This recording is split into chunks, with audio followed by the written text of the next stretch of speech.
حضرات محترم، آج ہر آدمی چاہے وہ کسی بھی مذہب سے تعلق رکھنے والا ہو، وہ اپنی عبادت گاہوں میں کیوں جاتا ہے؟ وہ اس لیے جاتا ہے کہ تاکہ ہمارا رب ہم سے راضی ہو جائے۔ ایک بت پرست جب اپنے بت خانے میں جاتا ہے، اس سے پوچھا جاتا ہے کہ تم یہاں پر کیوں آئے ہو؟ تو وہ جواب دیتا ہے کہ تاکہ ہمارا ایشور ہم سے راضی ہو جائے، ہمارا پربھو ہم سے راضی ہو جائے۔ ایک سکھ سے پوچھو گے کہ تم اپنی عبادت گاہوں میں کیوں جاتے ہو؟ وہ جواب دیں گے تاکہ ہمارا مالک ہم سے راضی ہو جائے، ہمارا رب ہم سے راضی ہو جائے۔ ایک مجوسی سے آپ پوچھیں گے کہ آپ آگ کی پرستش کیوں کرتے ہو؟ مجوسی جواب دے گا تاکہ ہمارا مالک ہم سے راضی ہو جائے۔ یہودی کہتے ہیں کہ ہمارا مالک ہم سے راضی ہو جائے۔ عیسائی کہتا ہے کہ ہمارا رب ہم سے راضی ہو جائے۔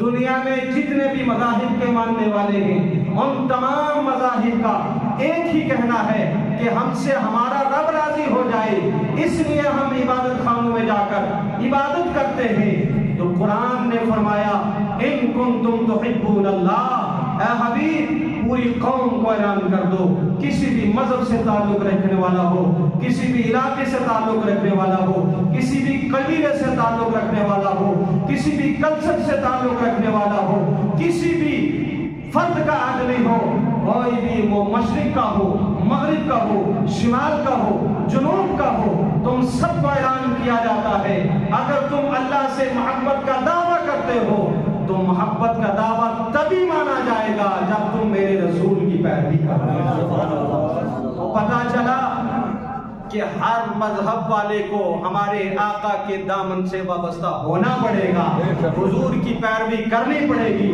حضور کی اتباع کرنی پڑے گی۔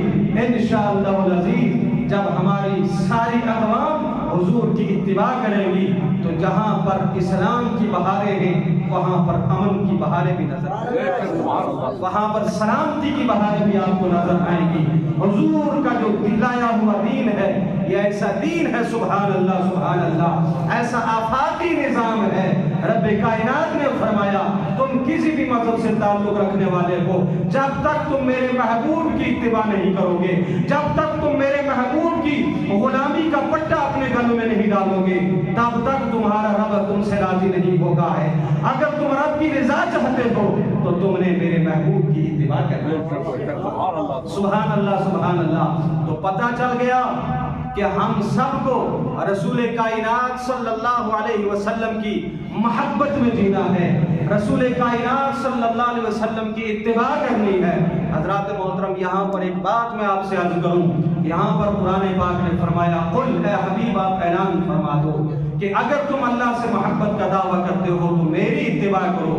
ایک مقام پر ارشاد فرمایا قل انما انا بشر مثلکم، اے حبیب آپ اعلان فرما دو کہ میں تمہاری طرح ایک بشر ہوں۔ حضرات، اس آیت کریمہ کو آڑ بنا کر کچھ باطل ذہن رکھنے والے، گندا ذہن رکھنے والے، گندی سوچ رکھنے والے ایسے ہیں جو کہتے ہیں کہ حضور ہماری طرح بشر ہے، بولو استغفر اللہ، ہماری طرح بشر ہے۔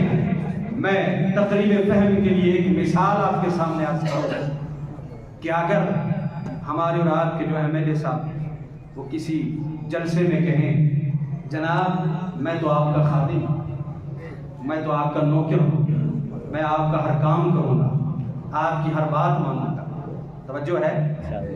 اب جیسے ہی MLA صاحب نے تقریر ختم کی، اسی مجلس میں ایک آدمی کھڑا ہوا، اس نے کہا ہمارے نوکر صاحب ہمارا وہ پل جو ہے وہ ٹوٹا ہوا ہے۔ کوئی کہے کہ ہمارے نوکر صاحب ہمارا وہ پل ٹوٹا ہوا ہے، ہماری وہ روڈ خراب ہے، تو MLA کے چہرے چپاٹے آپ کو چھوڑیں گے؟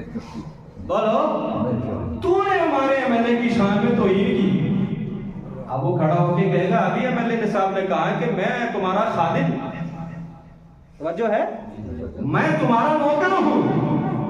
تو جب وہ خود اپنے آپ کو نوکر کہے تو کوئی بات نہیں، اور جب ہم نے نوکر کہہ دیا تو ہم پر گرم ہونے کی ضرورت نہیں، توجہ ہے؟ تو اس وقت وہ جواب دے گا کہ MLA صاحب نے جو یہ فرمایا ہے تمہارا نوکر ہوں، یہ حق صرف MLA کو ہے، عوام کو نہیں ہے۔ یہ اس کی عاجزی ہے، یہ اس کی انکساری ہے کہ اپنے آپ کو قوم کا خادم کہتا ہے۔